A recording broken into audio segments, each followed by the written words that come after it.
And you want to keep your fingers not in between the coils. You don't want to get pinched just in case.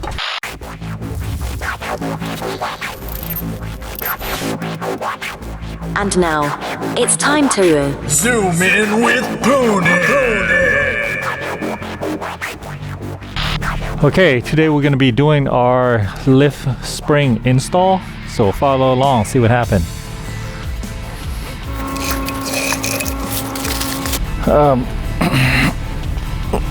We're going to be installing my Mafia 2-inch lift spring in the back here.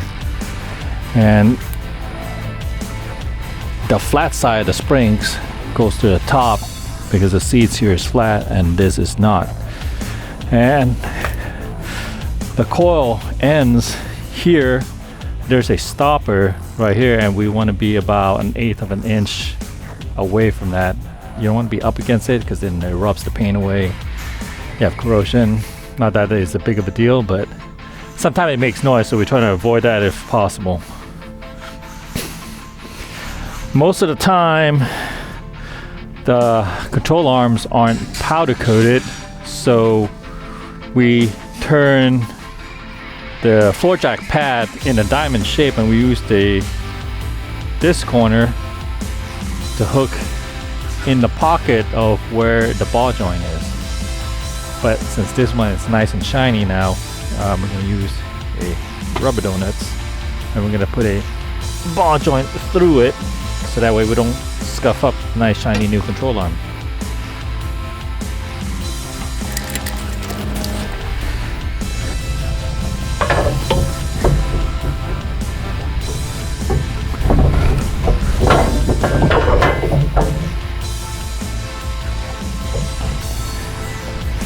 There you go.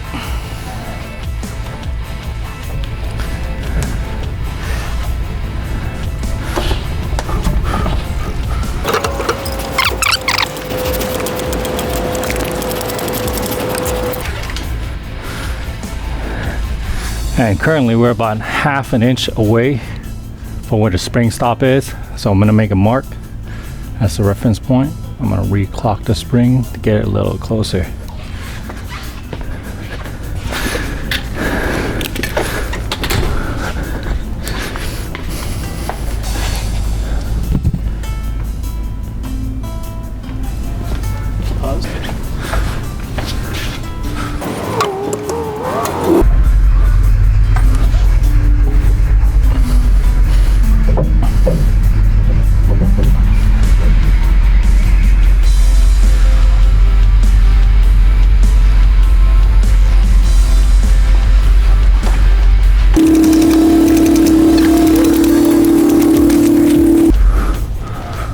Okay, we got about 1/8 of an inch to the spring stops, and that's just about perfect.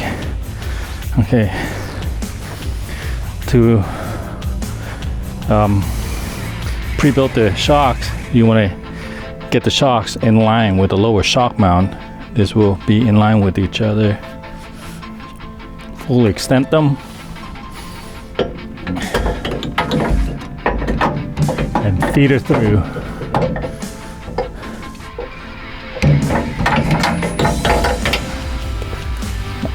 Press this a little bit more.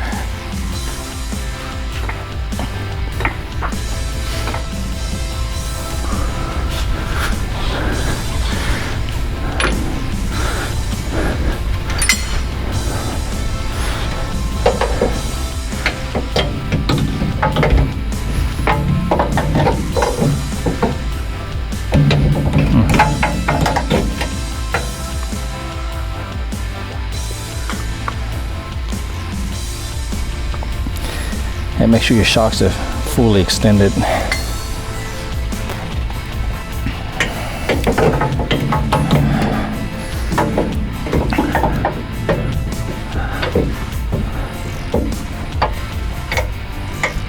For this purpose, we're going to use a smaller bolt just to get them into place, and we'll replace it with the correct hardware.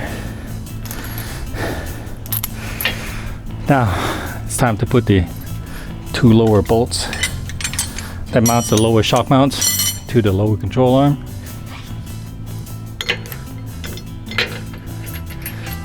those two bolts are on two different planes, it's highly recommended you want to chase the threads before you start this. It makes your life a lot easier.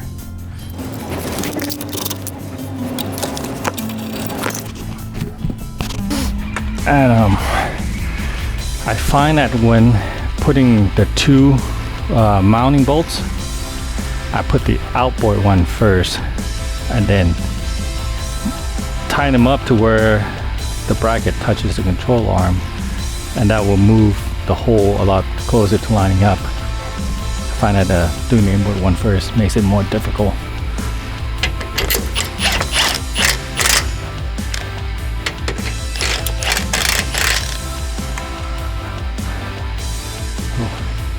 And sometimes you're gonna have a little bit of trouble getting the shock to come up enough to where you could put the shock upper shock bolts in.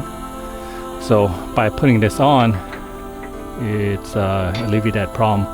And you put the wheels on with the way of the vehicle to come down, and that hole will line up a lot better. And that's when you so you could put this on after the wheel is back on the vehicle and the vehicle is back on the ground.